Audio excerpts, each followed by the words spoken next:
तो चलो अब बात स्टार्ट करते हैं। और बात चल रही थी इफेक्टिव न्यूक्लियर चार्ज की। तो बेटा इफेक्टिव न्यूक्लियर चार्ज जो है उसके बारे में हम बहुत सारी बातें पहले ही कर चुके थे।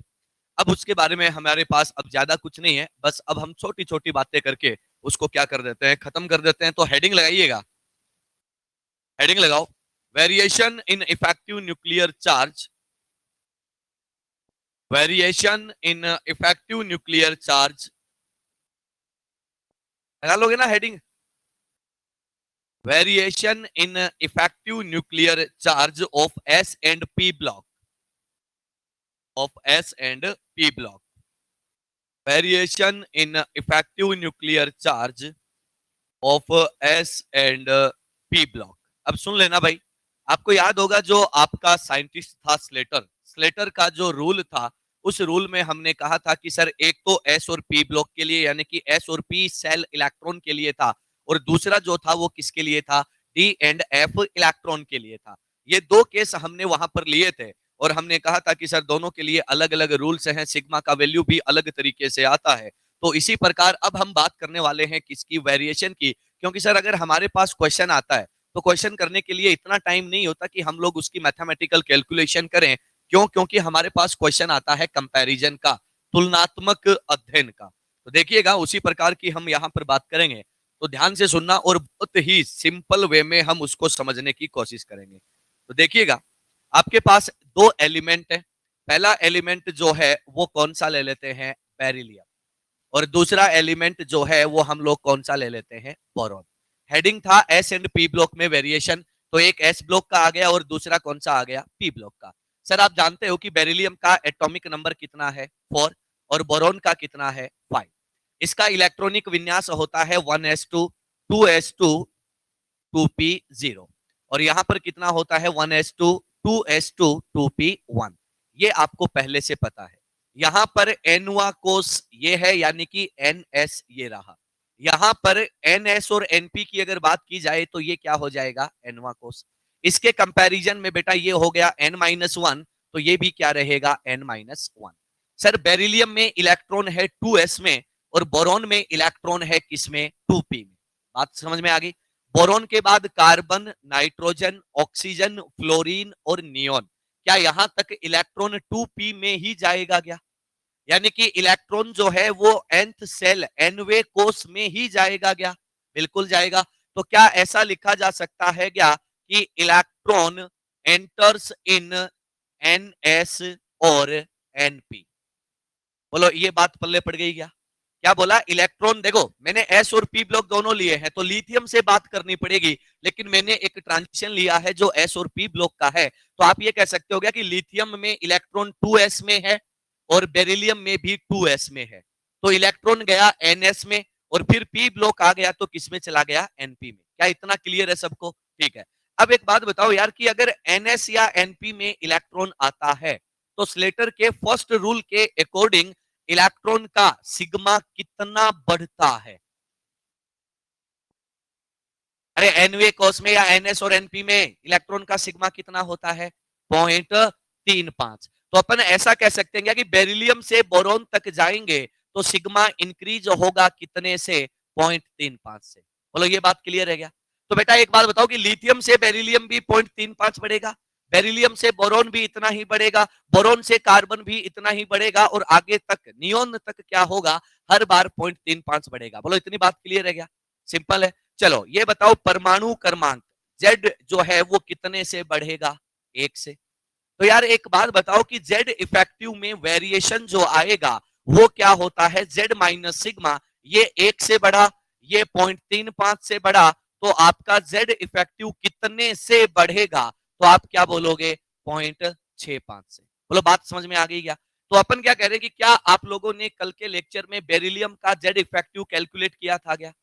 किया था। कितना आ रहा था बेटा? अरे देख लो कॉपी में लिखाया होगा। क्या बेरिलियम का जेड इफेक्टिव आपने कैलकुलेट करा था क्या? यस सर, किया था क्या? कितना आया था, 1.95। क्या आप लोगों ने लिथियम का भी किया था क्या? सर क्या वो 1.30 था क्या? बात समझ में आ गई, वेरिएशन कितना आया? तो मैं आपसे ये कह दूं कि अगर यहां से लेकर यहां तक जाऊं तो क्या मैं जेड इफेक्टिव को 0.65 से बढ़ा रहा हूं क्या? अगर 0.65 से बढ़ा रहे हैं तो 1.95 में ऐड कर दो, तो क्या ये 2.60 हो जाएगा क्या?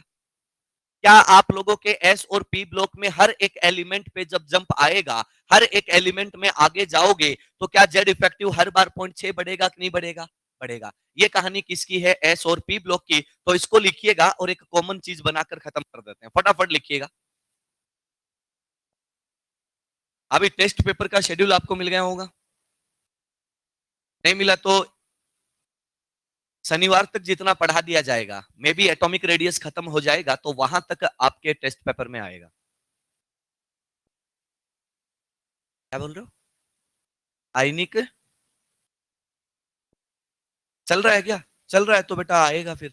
वो बात कर लेना एक बार आप सर से। सर आपको एग्जैक्टली बता देंगे कि क्या है क्या नहीं है। मैं मेरा बता सकता हूँ कि भाई अपन जो पढ़ा देंगे। ये कौन सा आपका बैच का नाम क्या है? H4 है क्या? हाँ, बिल्कुल। अपना जहां तक हो जाएगा वहां तक आएगा। कितने क्वेश्चन आएंगे? पेपर ही दे दूं? और कितने आएंगे?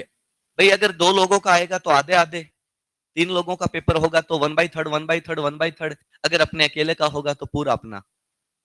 ये डिपेंड करता है कि सिलेबस क्या है। ठीक है, वो आपको बता दिया जाएगा, उस पर इतनी हेडेक लेने की आपको जरूरत नहीं है। बस तुम तो ढंग से प्रिपेयर कर लेना और बात जो है उसको समझ लेना। चले भाई। तो एस ब्लॉक और पी ब्लॉक में जो कहानी है वो किस प्रकार से होती है वो आप लोगों के सामने है। अब देखो सर, इसके बाद हम थोड़ा सा और आगे बढ़ाते हैं इस बात को और थोड़ा सा इसको और चेक करते हैं, देखना। तो सर अब हम बात करेंगे किसकी? आपके जितने भी एलिमेंट हैं उन एलिमेंट को थोड़ा सा एक साथ लेने की कोशिश करते हैं। तो सुनना, आपके एस और पी ब्लॉक में पहला एलिमेंट है लिथियम, फिर beryllium, boron, carbon, nitrogen, oxygen, fluorine और कौन है? नियोन। उसके बाद हम बात करते हैं सर यहाँ पर कौन होता है? सोडियम। यहाँ पर कौन आ जाएगा? Magnesium, aluminium, silicon, phosphorus, sulphur, chlorine और कौन है बेटा? आर्गन। क्लियर है? लिथियम के नीचे कौन आता है? सोडियम, पोटेशियम, रुबिडियम और कौन आ जाएगा? सीजियम। यहां पर बात करें तो मैग्नीशियम के नीचे कैल्शियम, स्ट्रोंटियम और कौन है? बेरियम। इनमें वेरिएशन जो है वो कितना कितना होगा वो हम लोग चेक कर लेते हैं। ध्यान से सुनना। आपने अभी कहा था कि अगर आप लोग लिथियम से लेकर बेरिलियम तक जाते हो तो जेड इफेक्टिव कितना बढ़ता है? 0.65। तो बेटा आपका जो बेरिलियम है उससे बोरॉन, बोरॉन से कार्बन, कार्बन से नाइट्रोजन, नाइट्रोजन से ऑक्सीजन, फ्लोरीन और नियोन। जब आप लोग हर जगह जाओगे तो आपका जेड इफेक्टिव हर बार कितना बढ़ता जाएगा? तो अपन क्या बोलेंगे कि सर 0.65 हर बार बढ़ेगा। क्यों बढ़ेगा? क्योंकि हर बार इलेक्ट्रॉन जो है वो एन एस और एनपी में एंटर करता है, जहां पर सिग्मा का मान जो है वो 0.35 बढ़ता है और परमाणु क्रमांक 1 से बढ़ता है। अब सुनना, अगर बेटा मैं सोडियम से मैग्नीशियम जाता हूं, ध्यान से सुनना, तो यहां पर इलेक्ट्रॉन है 3s1, 3s2, 3p1, 3p2, 3, 4, 5 और 6। क्या यहां भी सेम ही चीज अप्लाई हो रही है क्या?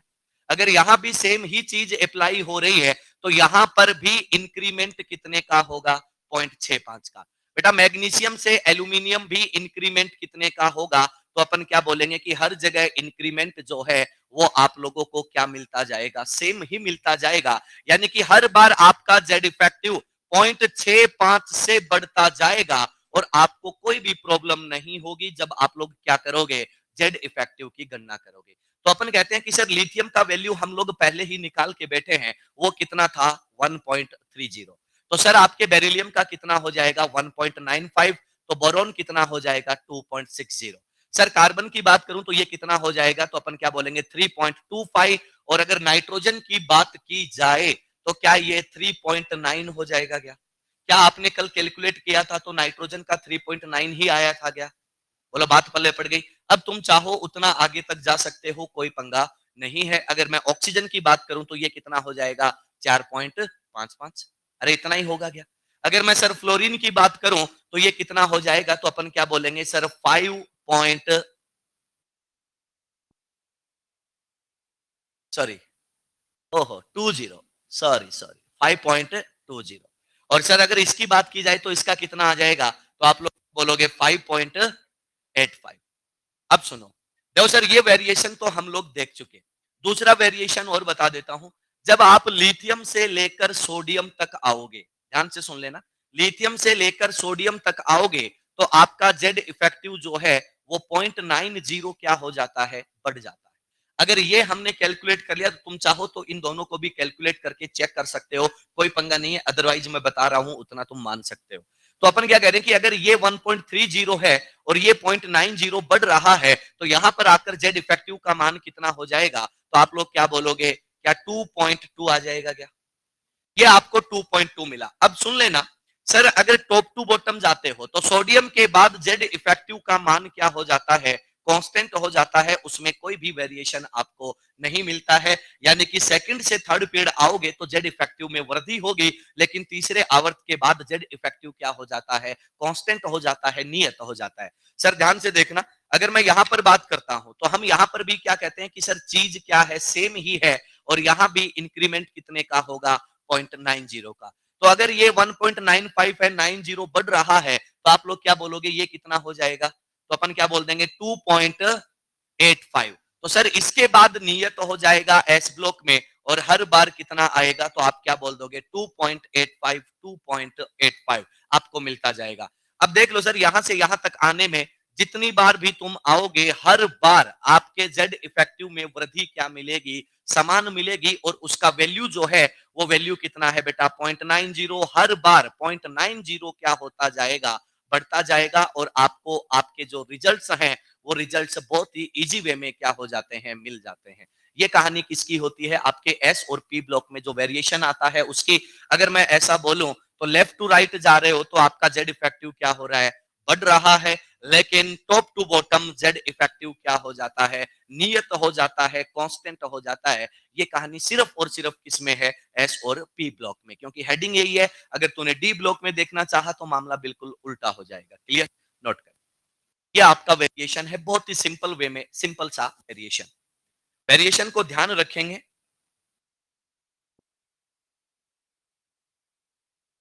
बनाओ बेटा फटाफट बनाओ।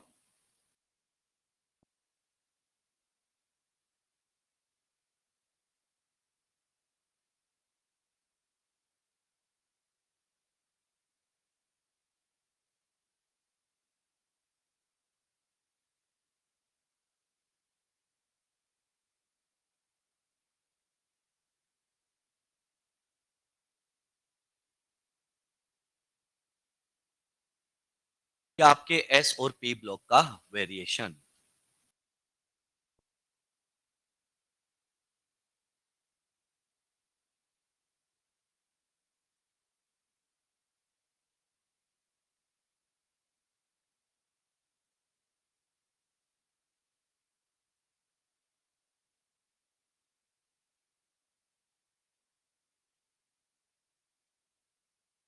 हो गया भाई,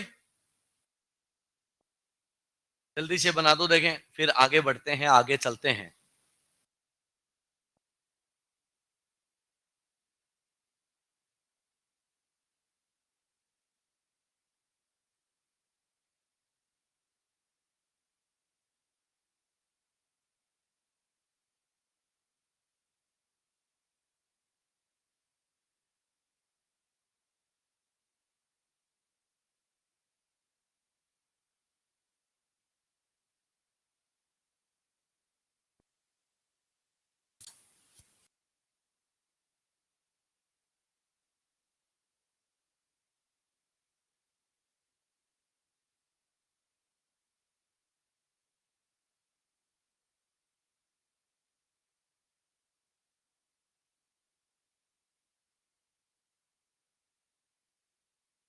चला भाई, जल्दी करो यार थोड़ा सा। पीछे वालों, उधर जो खोपचे में बैठे हैं, बेटा दिख रहा है क्या, नींद आ रही है क्या? हाँ उधर क्या देख रहा है बे? हाँ, तेरे से ही कह रहा हूँ बेटा।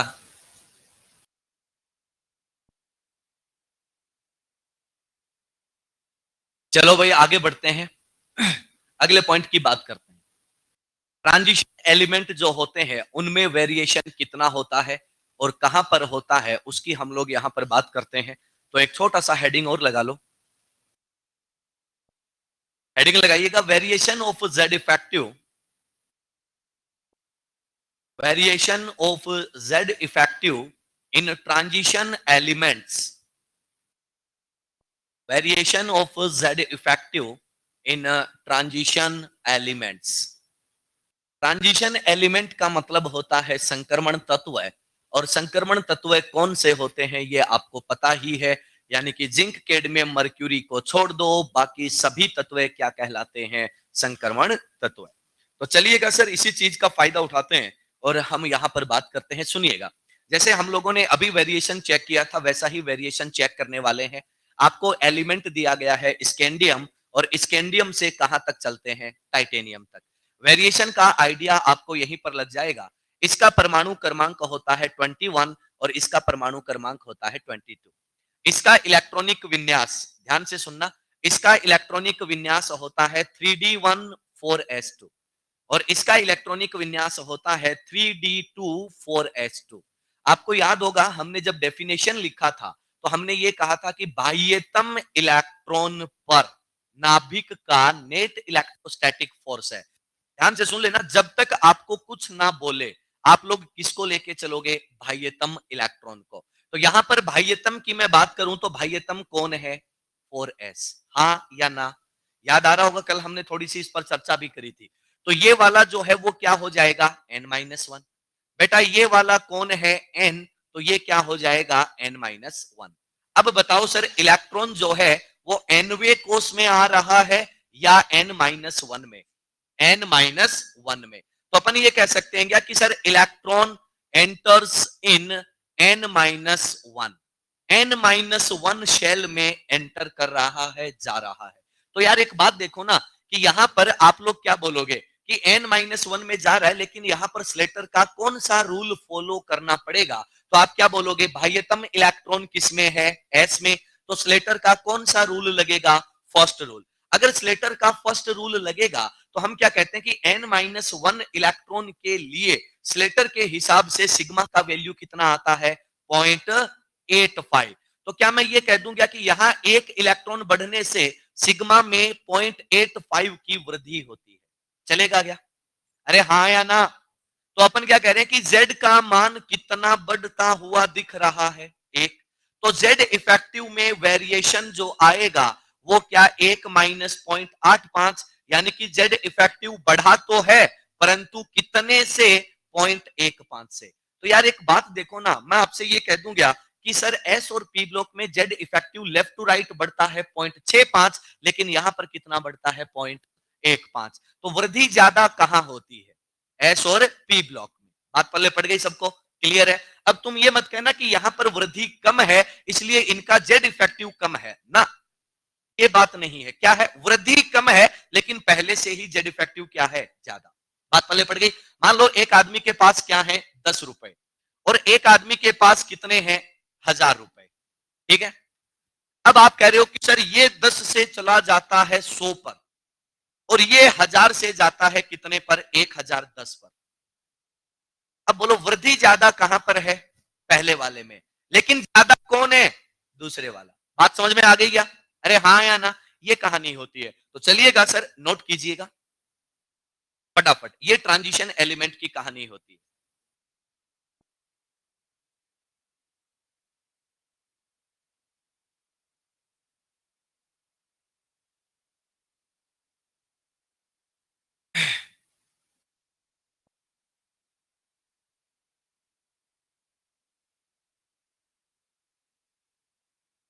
जल्दी कीजिएगा, लिखने का काम थोड़ा सा आप फास्ट रख लेंगे तो काम आसान हो जाएगा, क्योंकि भाई आप जल्दी लिखोगे तो मैं ज्यादा चीजें बता पाऊंगा। बतानी तो वैसे भी सारी बातें हैं, लेकिन फिर वो बोलना पड़ेगा कि यार इसको थोड़ा सा आप याद कर लो, है ना। तो ऐसा काम ना हो, लिखने का काम अपना थोड़ा फास्ट होना चाहिए। हो गया बेटा, चलो बहुत बढ़िया बच्चे हैं आप लोग। चलो सर एक और सिंपल सा काम करते हैं, इस पर करते हैं एक दो छोटे छोटे क्वेश्चन, फिर देखते हैं कि क्वेश्चन किस प्रकार से आता है। तो लिखिएगा बेटा क्वेश्चन, देखो निम्न में से कौन से युग्म के लिए निम्न में से कौन से युग्म के लिए कौन से युग्म के लिए जेड इफेक्टिव कौन से युग्म के लिए जेड इफेक्टिव में अंतर अंतर न्यूनतम है? कौन से युग्म के लिए जेड इफेक्टिव में अंतर न्यूनतम है? और पहला ऑप्शन है स्कैंडियम एंड टाइटेनियम, दूसरा ऑप्शन है सर कार्बन एंड नाइट्रोजन, तीसरा ऑप्शन है कौन सा लिथियम एंड सोडियम, और चौथा ऑप्शन है सर आपका मैग्नीशियम एंड कैल्शियम। कौन से युग्म के लिए अंतर न्यूनतम है? कौन सा आएगा बेटा? फोर्थ। क्यों आएगा पता चला गया, यहां पर समान है, कांस्टेंट हो चुका है, बाकी सब में थोड़ा बहुत अंतर है, तो आंसर कौन सा आ जाएगा? फोर्थ। चलिएगा सर, पहली वैरायटी समझ में आ गई, एकदम फुद्दू सा क्वेश्चन आता है। दूसरा क्वेश्चन लिखिएगा, देखो यदि यदि क्लोरीन यदि क्लोरीन का जेड इफेक्टिव यदि क्लोरीन का जेड इफेक्टिव एक्स है, स्मॉल एक्स लिखा हुआ है, एक्स है, तो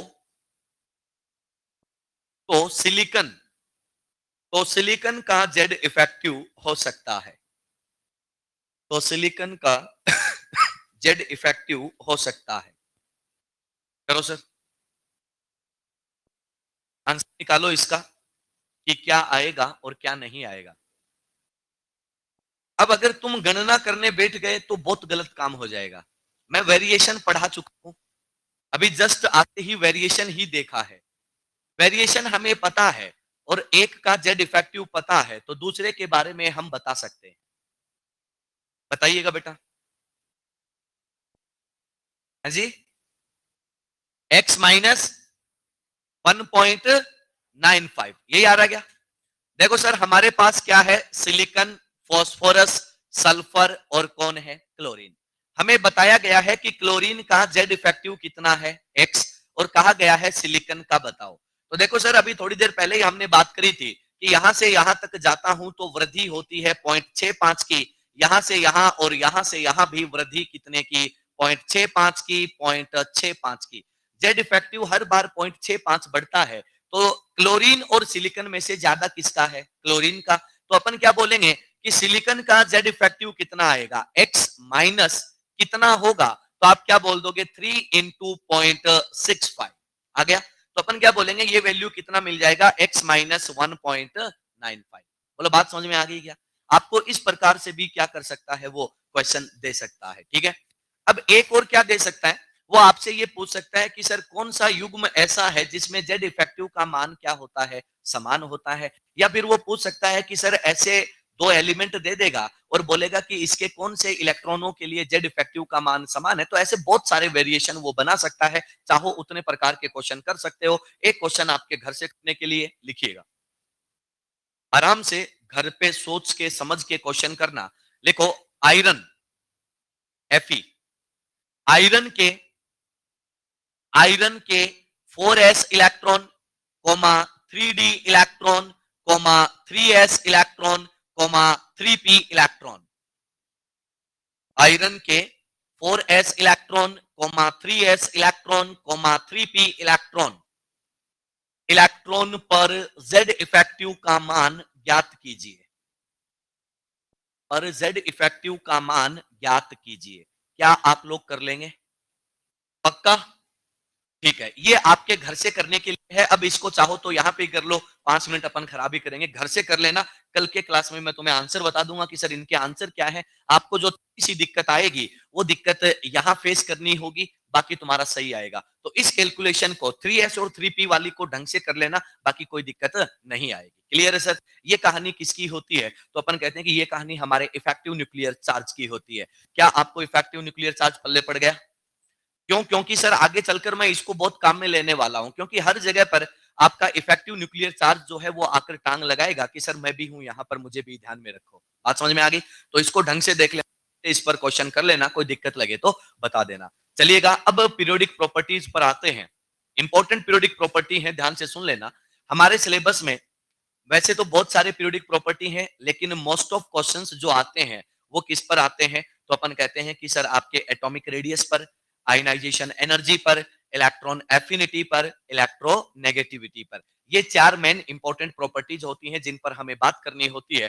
तो चलिएगा, हेडिंग लगा दो sir, atomic radius. Atomic radius Hindi में कहते हैं परमाणुवीय त्रिज्या। हेडिंग लगा दो, एटॉमिक रेडियस हिंदी में कहते हैं परमाणुवीय त्रिज्या। हिंदी में कहते हैं परमाणुवीय त्रिज्या। अब सुनो सर, एटॉमिक रेडियस जो होता है उसमें दो चीजें होती है। एक तो होता है थ्योरेटिकल वैल्यू और एक होता है प्रैक्टिकल वैल्यू। थ्योरेटिकल वैल्यू यानी कि जिस चीज को हम सोचते हैं वो बात है। प्रैक्टिकल का मतलब हम लोग एक्सपेरिमेंट से जिस चीज को निकाल के लेके आते हैं वो है।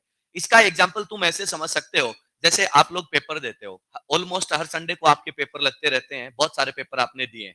उस पर ना आपके मैक्सिमम मार्क्स लिखे आते हैं, कितने होते हैं? 720। यही होता है ना।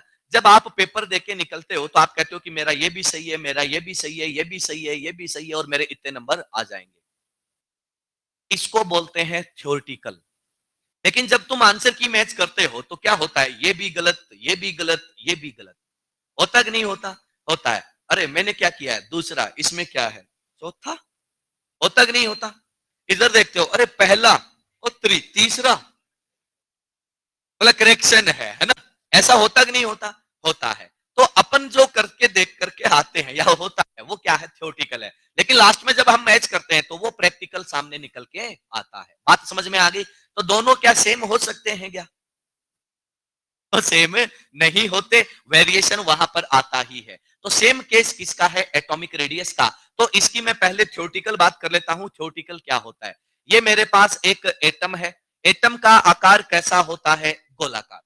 गोलाकार एटम है, इसके केंद्र पर, यहां पर सेंटर पर होता है न्यूक्लियस। और हम क्या कहते हैं कि सर आप लोगों का, ध्यान से सुनना, क्या बोला कि सर आप लोगों का एक एटम है और वो एटम कैसा है? तो अपन कहते हैं आइसोलेटेड। और कैसा?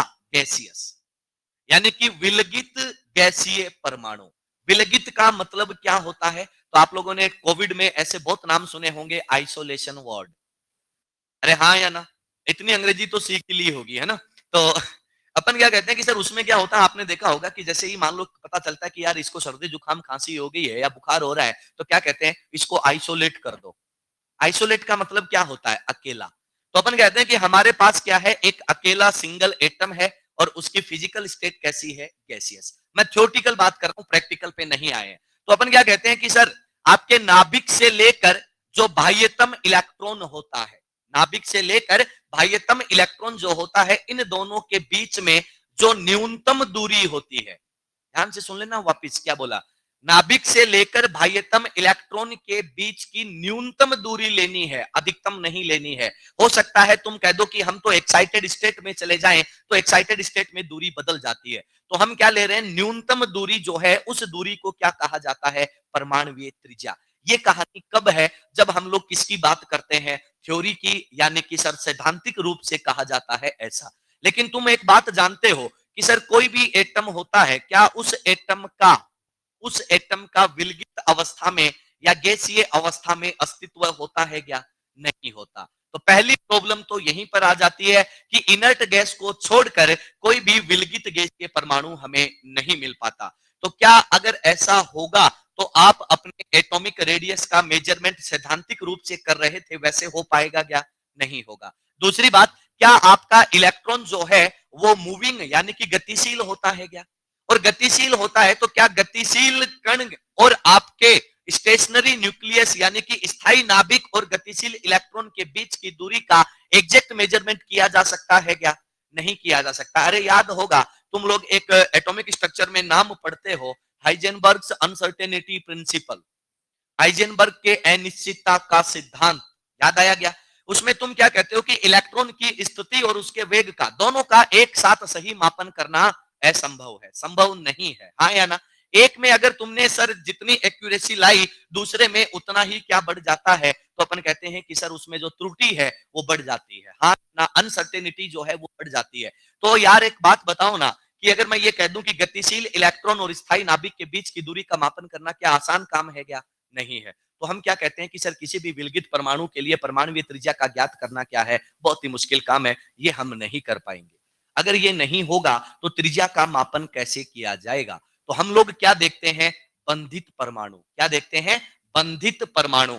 अगर परमाणुओं ने बंध बना लिया है, बंध बनाने के बाद वो स्थायी हो जाते हैं, अब हम दो नाभिकों के बीच की दूरी, जिसे हम लोग क्या कहते हैं, अंतर नाभिकीय दूरी, उसको क्या कर लेते हैं, ज्ञात कर लेते हैं, और अंतर नाभिकीय दूरी का क्या कर देंगे, आधा, तो हमें हमारी परमाणुवीय त्रिज्या जो है वो मिल जाती है। अब सुनो, मैंने वर्ड बोला बंधित परमाणु, तो आप क्या कहते हो कि दो परमाणुओं के बीच में कौन कौन से बंध बन सकते हैं? तो पहला, हम क्या कहते हैं कि क्या वहां पर सहसंयोजी बंध बन सकता है क्या?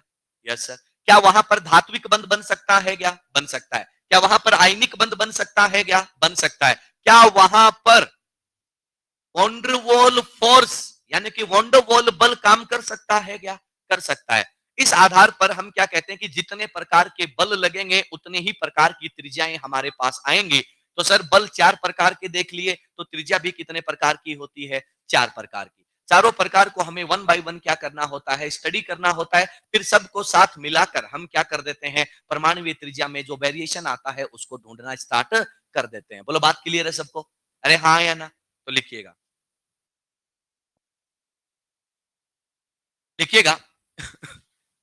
लिखो थियोरिटिकली,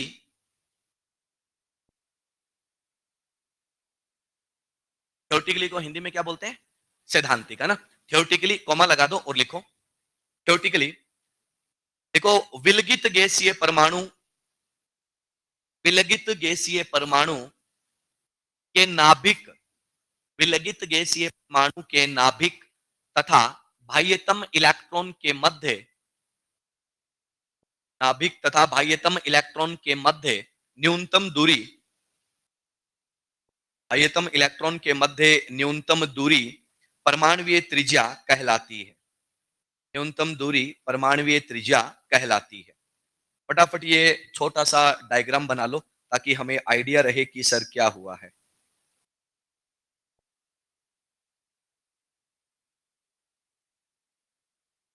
जल्दी जल्दी बना लो सर।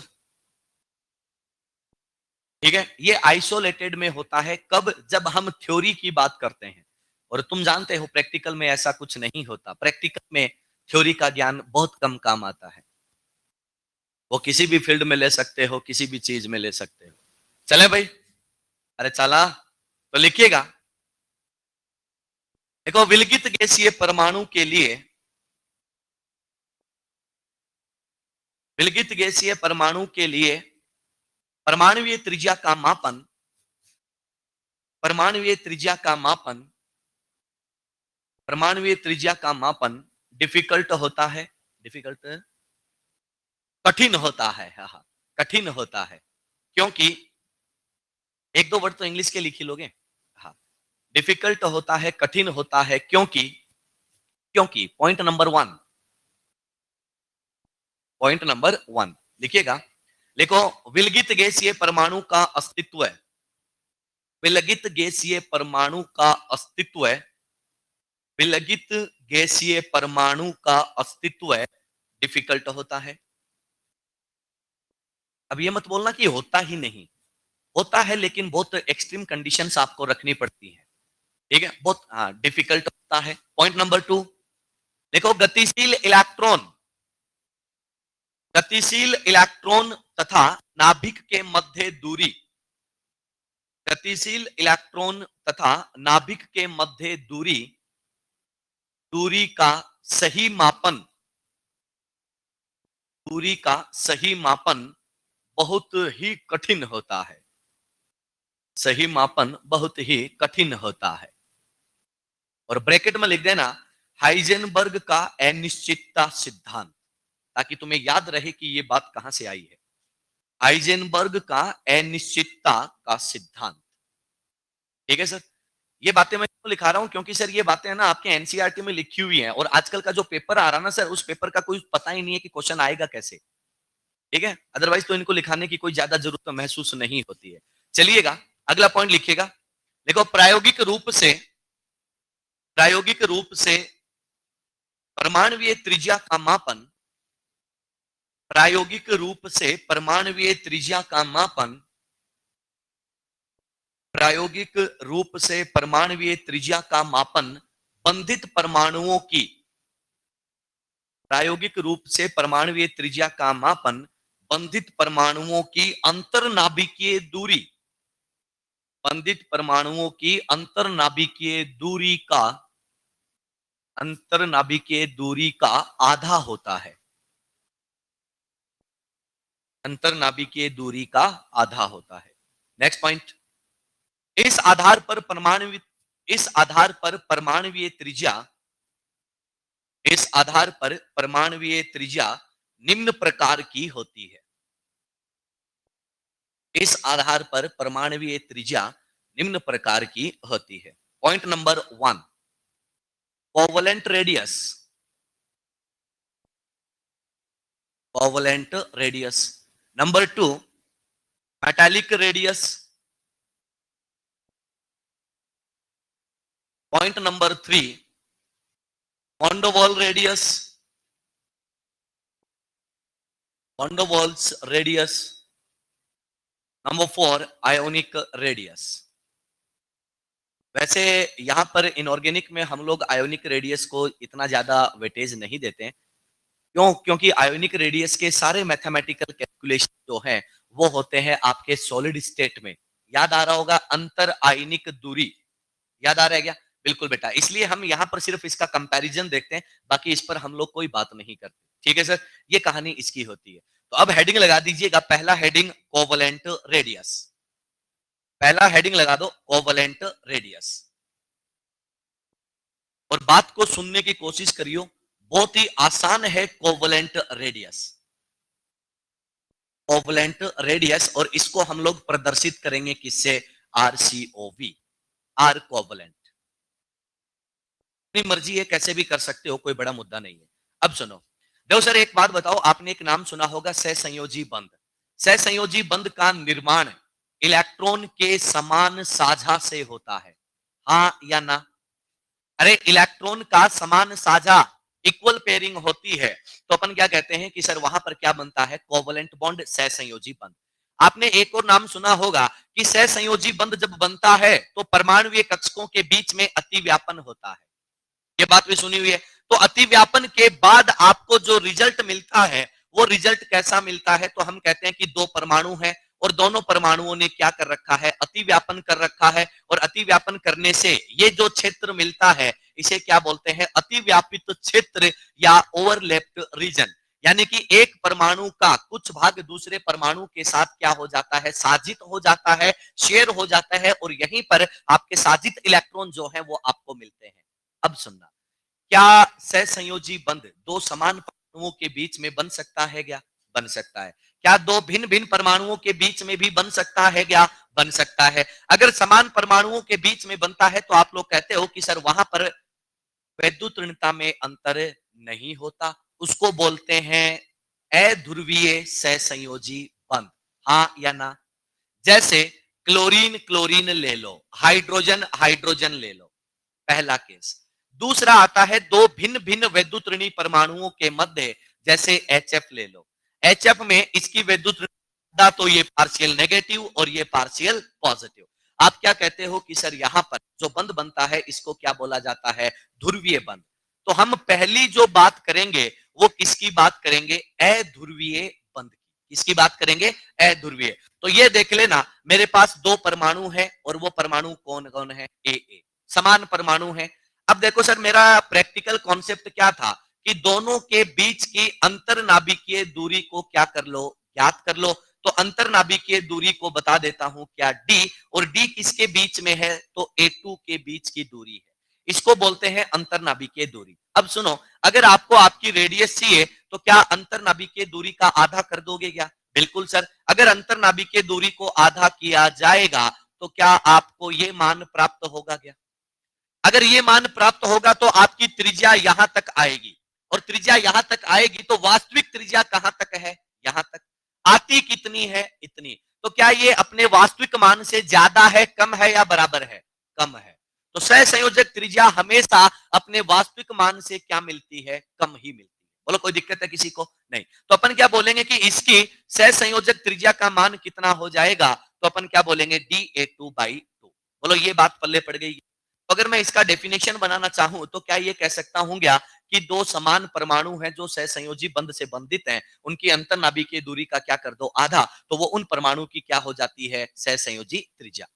अब आता है पंगा स्टार्ट, क्या कि सर दो परमाणु हैं, क्या उनके बीच में सिंगल बॉन्ड बन सकता है, यस सर। क्या डबल बन सकता है, यस सर। क्या ट्रिपल बन सकता है, यस सर। तीनों बंद बन सकते हैं। आप लोग कौन सी त्रिज्या को लेके चलोगे, सिंगल बॉन्ड को, डबल बॉन्ड को, या ट्रिपल बॉन्ड को, सिंगल बॉन्ड को। शाबाश, क्यों लेके चलेंगे सिंगल बॉन्ड को, क्योंकि सिंगल बॉन्ड आसान होता है। आ हा हा, क्या क्या, इसका मान ज्यादा होता है, ज्यादा कम से हमें मतलब थोड़ी है। देखो एक छोटी सी बात बताओ, ध्यान से सुनना। मैं ये कह दूं क्या कि ध्यान से सुनना, क्या कार्बन जो है, ध्यान से सुनना, कार्बन कार्बन के साथ सिंगल बना सकता है क्या, सर कार्बन कार्बन के साथ डबल बना सकता है क्या, क्या कार्बन कार्बन के साथ ट्रिपल बना सकता है क्या, यस सर। लेकिन यार एक बात बताओ कि हाइड्रोजन हाइड्रोजन के साथ सिंगल के बाद क्या डबल और ट्रिपल बना सकता है क्या, नहीं। क्लोरीन क्लोरीन के साथ क्या डबल ट्रिपल बना सकता है क्या, नहीं सर। अगर दो अधातु परमाणु पास पास आते हैं तो सिंगल बॉन्ड तो हमेशा बनेगा, लेकिन डबल और ट्रिपल बने इसकी कोई जरूरी नहीं। बात पल्ले पड़ गई। इसलिए हम लोग कौन सी त्रिज्या लेके चलते हैं, सिंगल बॉन्ड कोवलेंट रेडियस। बोलो कोई दिक्कत किसी को, अरे हाँ या ना, पक्का। चलो अब एक बात बताओ कि सर सिंगल बॉन्ड की लंबाई ज्यादा होती है या डबल की या ट्रिपल की, सिंगल की। तो एक बात बताओ कि सिंगल बॉन्ड कोवलेंट रेडियस का मान जो है वो डबल और ट्रिपल से क्या मिलता है, ज्यादा। डबल का मान जो है वो ट्रिपल से क्या मिलता है, ज्यादा। तो क्या मैं ये कह दूंगा कि सहसंयोजक त्रिज्या का मान बंधों की संख्या पर भी निर्भर करता है, हाँ या ना। दो परमाणुओं के बीच में अगर बंध बदल रहे हैं तो त्रिज्या का मान भी क्या हो जाएगा, बदल जाएगा। तो एक डिफॉल्ट काम करने के लिए हम लोग किसको ले लेते हैं, सिंगल बॉन्ड को। तो अब सुन लो, अगर आपको ये कह दिया जाए कि सहसंयोजक त्रिज्या कार्बन की, तो तुम सिंगल वाली लोगे, डबल ट्रिपल वाली, सिंगल वाली। बात समझ में आ गई। जैसे आपको बोल दे कि ऑक्सीजन की सहसंयोजक त्रिज्या, तो ऑक्सीजन का सिंगल बॉन्ड लोगे या डबल बॉन्ड लोगे, सिंगल बॉन्ड। हमेशा क्या लेके चलोगे, सिंगल बॉन्ड। बोलो बात समझ में आ गई क्या, यस और नो, आसान है। तो चलो लिखना स्टार्ट करो। देखो देखो, दो समान अधातु परमाणु, दो समान अधातु परमाणु जो सिंगल बॉन्ड से बंधित हैं, जो सिंगल बॉन्ड से बंधित हैं, सिंगल बॉन्ड से बंधित हैं, कि अंतरनाभिकीय दूरी का आधा, कि अंतरनाभिकीय दूरी का आधा, अंतरनाभिकीय दूरी का आधा सहसंयोजक त्रिज्या कहलाता है, सहसंयोजक त्रिज्या कहलाता है। ठीक है, दो समान परमाणु और सिंगल बॉन्ड, ये चीज मार्क कर लो, यही ध्यान में रखनी है। दो समान परमाणु और सिंगल बॉन्ड, ये मार्क कर लो, आराम से आपका काम हो जाएगा। क्लियर है सर, फटाफट ये ड्रॉ करो और आगे की कहानी सुनाता हूं। एकदम तरीके से याद रखना चीजों को, ताकि पढ़ने में और क्वेश्चन करने में तकलीफ ना हो।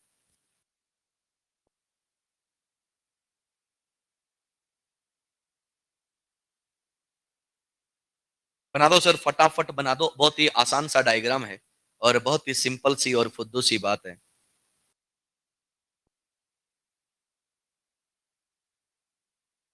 चले भाई, चलो अगला पॉइंट लिखिएगा।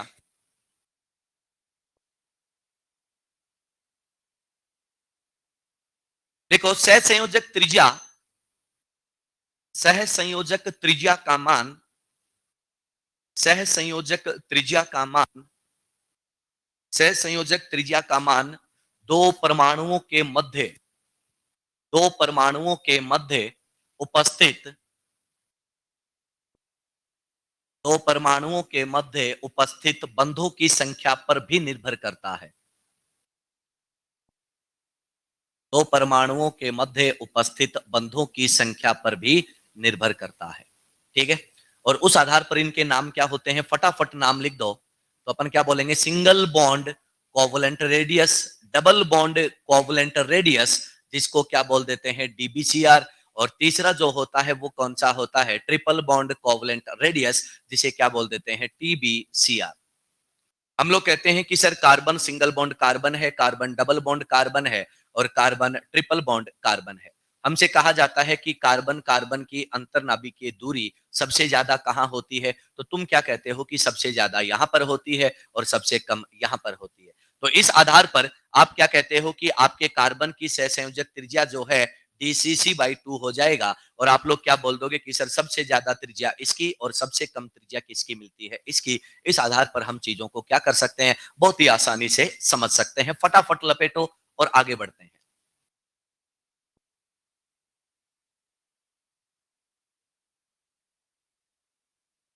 चले भाई।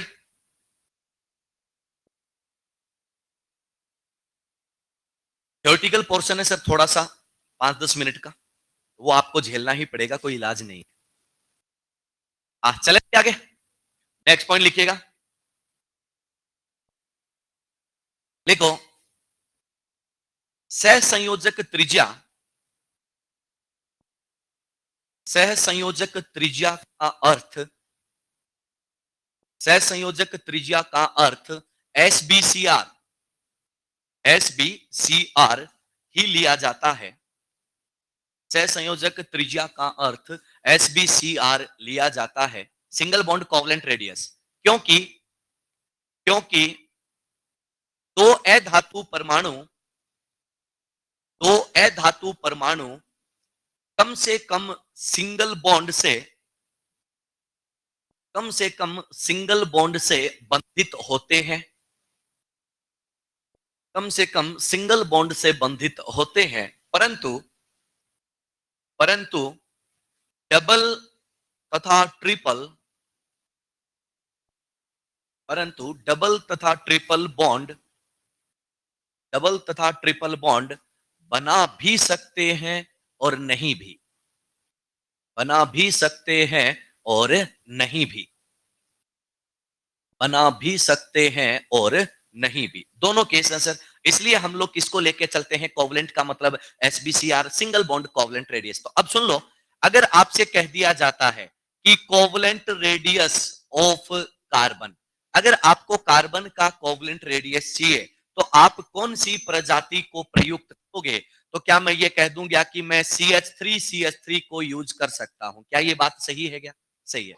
सर मैं ये कह दूं कि क्या मैं CH2 को यूज कर सकता हूं क्या, तो अपन क्या बोलेंगे, नहीं कर सकते। सर अगली बात सुनना, क्या मैं डायमंड को यूज कर सकता हूं क्या।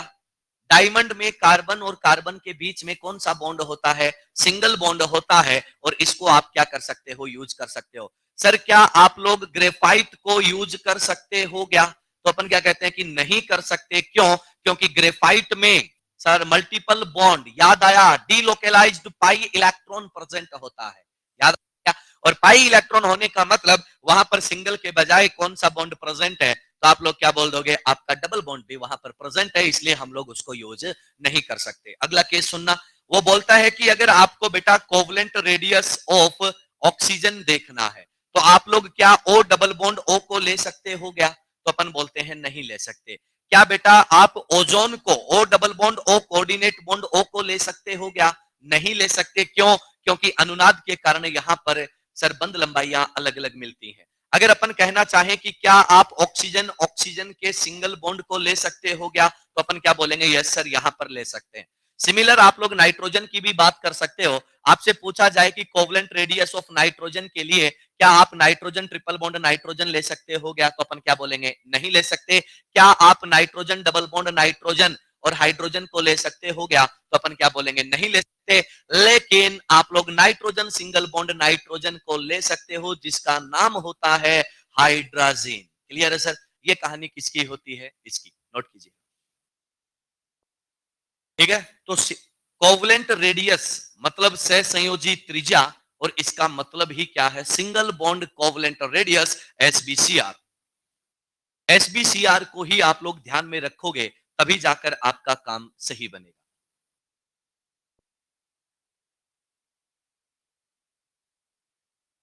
ठीक है सर?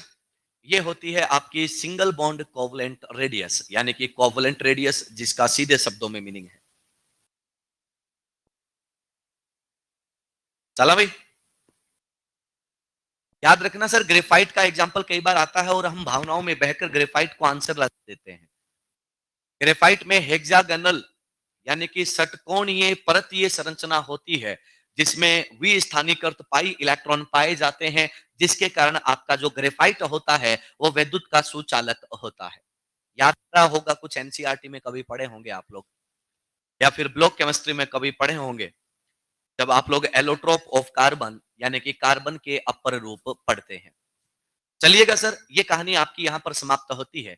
ये तो बात थी किसकी? जब परमाणु क्या हो? समान। अब बात आती है कि अगर भिन्न भिन्न परमाणुओं को काम में लिया जाता है, तो हम लोग कौन सा केस स्टडी करते हैं? तो हेडिंग लगा दीजिएगा, ध्रुवीय सहसंयोजी बंध। ध्रुवीय सहसंयोजी बंध हेतु, ध्रुवीय सहसंयोजी बंध हेतु सहसंयोजक त्रिज्या। ध्रुवीय सहसंयोजी बंध हेतु सहसंयोजी त्रिज्या। अब देखो सर, पोलर कोवलेंट बॉन्ड का केस आने वाला है, और एक बात बताओ कि अगर पोलर कोवलेंट बॉन्ड है, तो उसमें एक परमाणु छोटा और दूसरा परमाणु क्या होगा? बड़ा। दो भिन्न भिन्न परमाणु है, इसको बोला परमाणु ए और इसको बोला परमाणु बी, और मैंने इन दोनों की अंतर्नाभिकीय दूरी को ज्ञात कर लिया, तो मैं बोल देता हूं कि ये अंतर्नाभिकीय दूरी कितनी हो जाती है? तो आप बोलते हो डी ए बी। अब एक बात बताओ कि सर इसको आधा करके देखो, आधा करोगे तो ये मामला जाएगा यहां पर, छोटे वाला है वो अपनी औकात से बड़ा हो जाएगा और बड़े वाला अपनी औकात से बहुत छोटा। तो क्या ये इनके साथ उचित न्याय होगा? क्या नहीं होगा? मतलब हम लोग इस आधार पर इसको ज्ञात नहीं कर सकते। तो इसके लिए एक बहुत ही प्यारा सा इक्वेशन आता है, जिसे बोला जाता है क्या? तो अपन कहते हैं उसे बोला जाता है सुमेकर स्टीवेंसन इक्वेशन। तो हेडिंग डाल दीजिएगा, सुमेकर स्टीवेंसन समीकरण या इक्वेशन, जिसे आप लोग हिंदी में बोलते हो सुमाकर स्टीवेंसन समीकरण, वही वाला है बेटा। इसका नाम क्या होता है? सुमेकर। बिल्कुल, नाम से जो दिख रहा है ना बेटा, ये एक्चुअल में वही है, ये सुमेकर। अब सुनो, ध्यान से सुनना। यहां पर ऐसे केस में अगर आपको त्रिज्या ज्ञात करनी होती है, तो इन्होंने एक समीकरण दिया था, और वो समीकरण क्या था सर? D A B. यानी कि दोनों परमाणुओं की अंतर्नाभिकीय दूरी जो होती है वो किसके बराबर होती है? तो अपन कहते हैं कि रेडियस ऑफ ए, ए का कोवलेंट रेडियस कैसे निकलेगा? ए टू से, plus covalent radius of B कैसे निकलेगा? बी टू से, minus 0.09 into delta E N. ये जो इक्वेशन है वो आपको यहां पर यूज करनी होती है। यहां पर कौन कौन क्या क्या है वो बता देता हूं। डीएबी का मतलब है इंटर न्यूक्लियर डिस्टेंस, यानी कि अंतर नाभिकीय दूरी, और अंतर नाभिकीय दूरी किसकी? तो अपन क्या बोलेंगे? एबी की। लेकिन याद रखना, यूनिट किस में होगा? एंगस्ट्रम में। एंगस्ट्रम यूनिट के अलावा कोई और यूनिट है तो ये फॉर्मूला क्या हो जाएगा? निरर्थक हो जाएगा। तो अपन बोलते हैं कि आर ए क्या है? तो आप क्या बोलोगे? Covalent radius, covalent radius of A, और वो भी किसमें बेटा? एंगस्ट्रम में। आर बी जो है वो क्या है? तो आप क्या बोलोगे? कोवलेंट रेडियस ऑफ बी किसमें? एंगस्ट्रम में। और डेल्टा ईएन जो है वो क्या होता है? तो अपन बोलते हैं कि sir difference in electronegativity, difference in electronegativity, electronegativity. Clear है सर? ये होता है आपका एक सिंपल सा इक्वेशन, और इस पर क्वेश्चन कैसे आता है उसकी हम लोग बात करते हैं। फटाफट मार्क करो। ठीक है, सुमेकर स्टीवेंसन इक्वेशन जो है वो आपको बेटा थोड़ा सा ध्यान में रखना है, क्योंकि बहुत ही प्यारे प्यारे छोटे छोटे क्वेश्चन ये आपको कई बार ऐसे ही तोहफे में दे जाता है। हम देख लेंगे इस इक्वेशन को लगाना कैसे है, वो टेंशन आप मत लें। आप तो इक्वेशन पे ध्यान दें कि ये इक्वेशन आपका होता है, और इसमें यूनिट कौन सा काम में लिया जाता है वो भी आपको ध्यान में रखना है।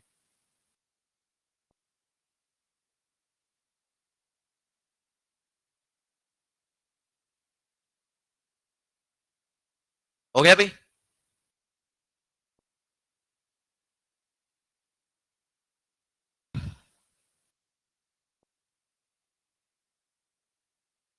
चला चला। क्यों भाई? वो भी इतना जोश में कौन चला? नाराज हो गया? अभी चला। जल्दी लिखें और एक क्वेश्चन देखते हैं कि सर इस पर क्वेश्चन आता कैसे है।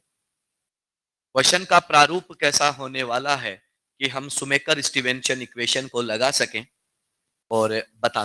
लिखें क्वेश्चन। लिखिएगा क्वेश्चन, बहुत ही प्यारा सा है, बिल्कुल आप लोगों की तरह। लिखो, फ्लोरीन तथा हाइड्रोजन, फ्लोरीन तथा हाइड्रोजन, फ्लोरीन तथा हाइड्रोजन की अंतरनाभिकीय दूरी, फ्लोरीन तथा हाइड्रोजन की अंतरनाभिकीय दूरी, दूरी क्रमशः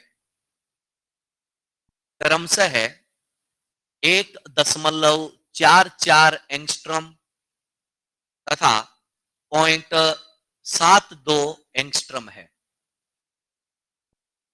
1.44 एंगस्ट्रॉम तथा 0.72 एंगस्ट्रॉम है। तो तो तो HF की अंतरनाभिकीय दूरी का मान ज्ञात कीजिए। तो HF की अंतरनाभिकीय दूरी का मान ज्ञात कीजिए, ज्ञात कीजिए। दिया गया है, दिया गया है, electronegativity of fluorine is 4.0 and electronegativity of hydrogen is 2.1।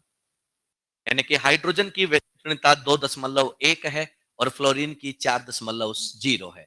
यह आपको पता होता है, लेकिन अभी हमने पढ़ा नहीं है, तो मैं ये मान के चलता हूं कि आपको नहीं होता पता, इसलिए मैंने सारे डेटा आपको दे दिए हैं। अब आपको कैलकुलेशन करके बताना है कि सर आपके आंसर्स जो हैं वो क्या होंगे। हो जाओ स्टार्ट बच्चों, बता दो फटाफट क्या होने वाला है। बहुत ही आसान सा और नॉर्मल सा सवाल है।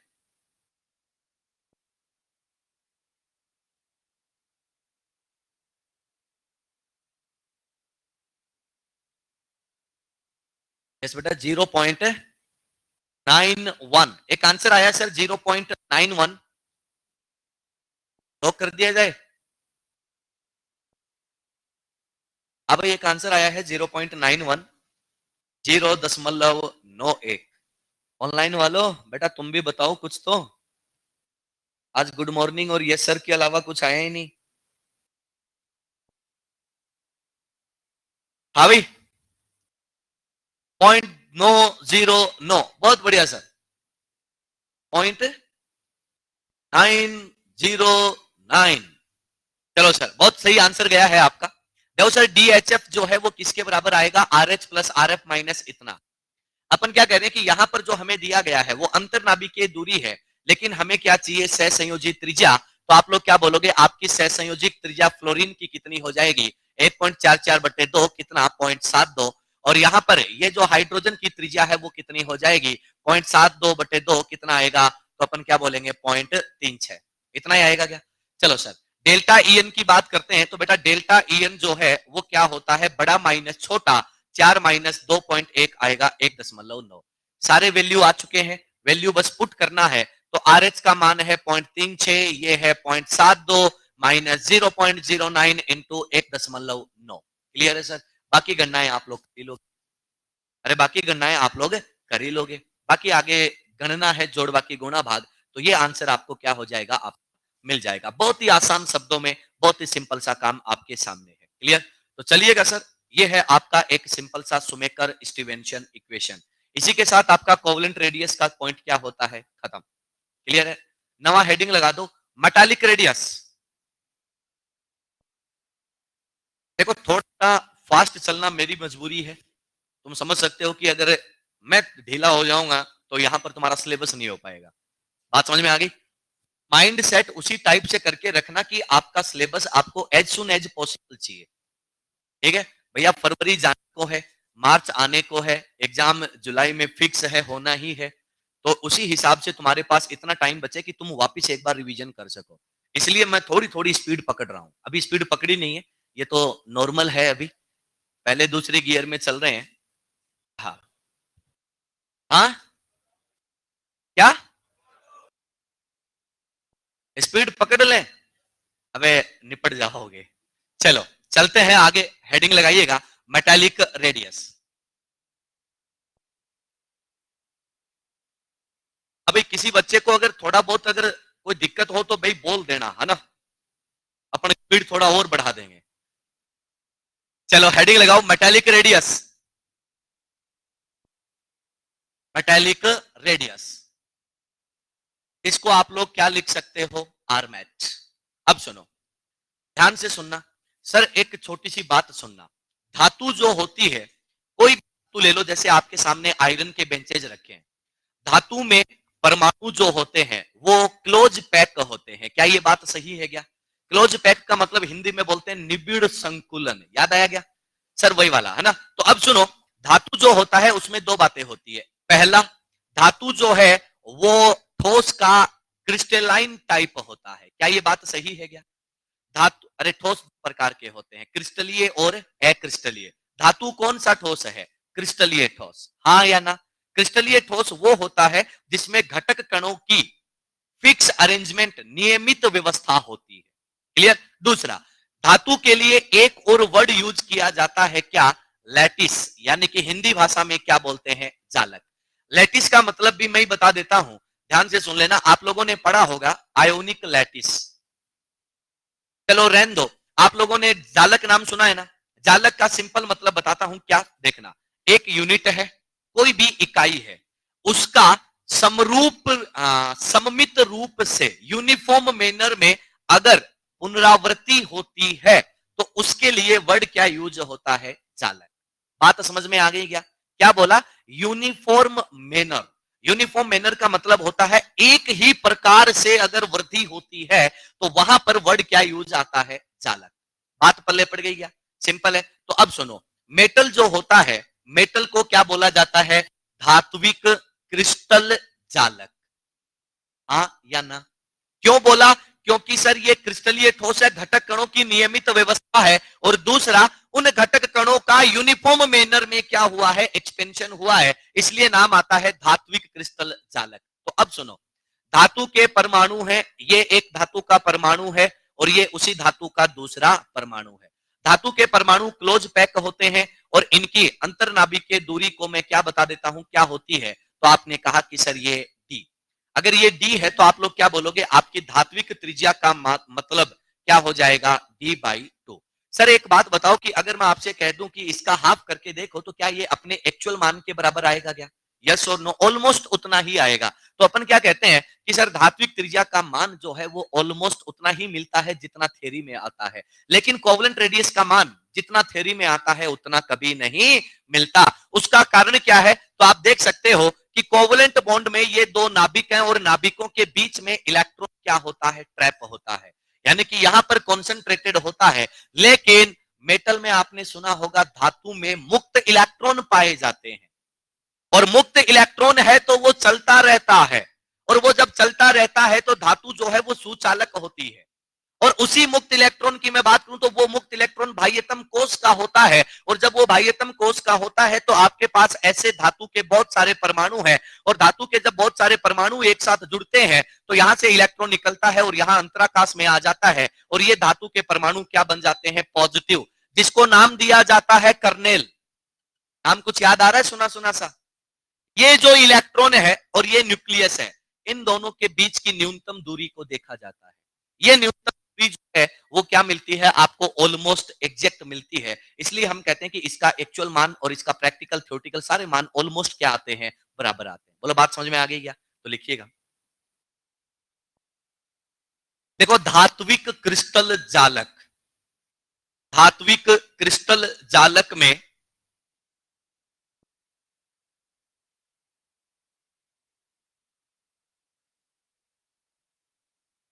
धात्विक क्रिस्टल जालक में धात्विक क्रिस्टल जालक में दो पास पास स्थित धात्विक क्रिस्टल जालक में दो पास पास स्थित धातु परमाणुओं दो पास पास स्थित धातु परमाणुओं की अंतरनाभिकीय दूरी का आधा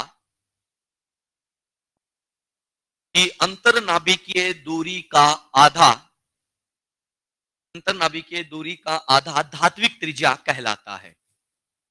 धात्विक त्रिज्या कहलाता है।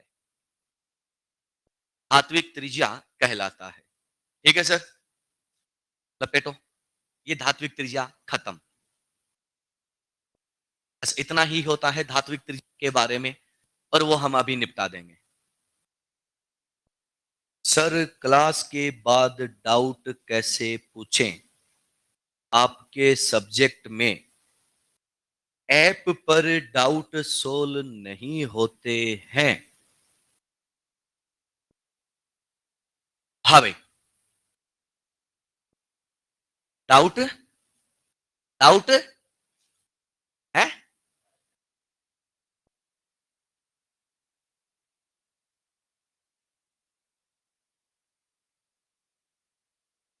क्या डाउट? अबे साफ साफ बोलो ना यार। डाउट के लिए ऐप है? हाँ तो बढ़िया है ना, तो उस पे पूछ लो, उस पे देख लो। चलो हाँ। एक काम करना, करते हैं इसका निवारण करते हैं। है क्या दे दो नंबर? तो उससे क्या होगा? व्हाट्सअप कर दोगे? लो कर देना व्हाट्सअप। लेकिन ये मैसेज 10 लोगों को भेजो, शाम तक कोई अच्छी सूचना मिलेगी या फिर बहुत बुरा होगा, ऐसा कोई मैसेज नहीं करेगा। ठीक है, गुड मॉर्निंग गुड नाइट जैसे कुछ नहीं, बस डाउट भेज देना, और या तो टेक्स्ट कर देना या फिर व्हाट्सअप कर देना। ठीक है, इसके अलावा वो सुबह सुबह गुड मॉर्निंग भेजते हैं ना, हाँ, शुभ मंगलमय दिन। हाँ ठीक है, चलो। वो एक बात बता देता हूँ, क्या हुआ कि जैसे जब हम लोग पढ़ते थे तो उस टाइम क्या था कि हमारे मेंटोर थे, और वो हमें पढ़ा रहे थे, तो उस टाइम तुम जानते ही हो वो छोटे वाले मोबाइल चलते थे। ठीक है, तो उन्होंने बोला कि भाई जिसको भी जो दिक्कत हो ये मेरे नंबर है, इस पर मैसेज कर देना या फिर कॉल कर देना, मैं अगर नहीं उठा पाऊंगा तो मैं फ्री होऊंगा तो आपको रिप्लाई कर दूंगा। अब हम लोग थे एक नंबर के अव्वल आदमी। ठीक है, तो रात में बैठे बैठे चाय पी रहे थे, लगभग 11-12 बज रहे होंगे, पढ़ाई से परेशान होकर चाय पी रहे थे, तो 4-5 दोस्त बैठे थे। बोला बोला क्या करें यार, मन नहीं लग रहा। बोलो यार, अरे हाँ, बोलो उन सर के नंबर हैं।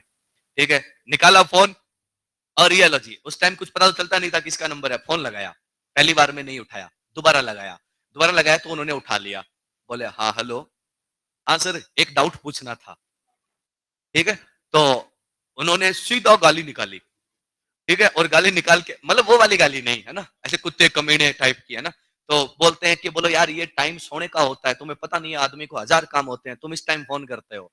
ठीक है, तो बोलो तुम कौन से बैच के हो? बोले तुम कौन से बैच के हो? तो हमने बोला नहीं कि हम कौन से बैच के हैं। बोले मुझे पता है, तुम श्योर MAY4 के बैच के हो। मैंने कहा आपको कैसे पता? बोलो ऐसे कमीने लोग उसी में मिलते हैं। ठीक है, तो वो चीज है, ऐसा कोई ना करे, क्योंकि मैं तुम्हें पहले ही बता रहा हूँ कि जब मैं ऐसा खुद कर सकता हूं तो मेरे साथ तो मैं बिल्कुल बर्दाश्त नहीं कर सकता।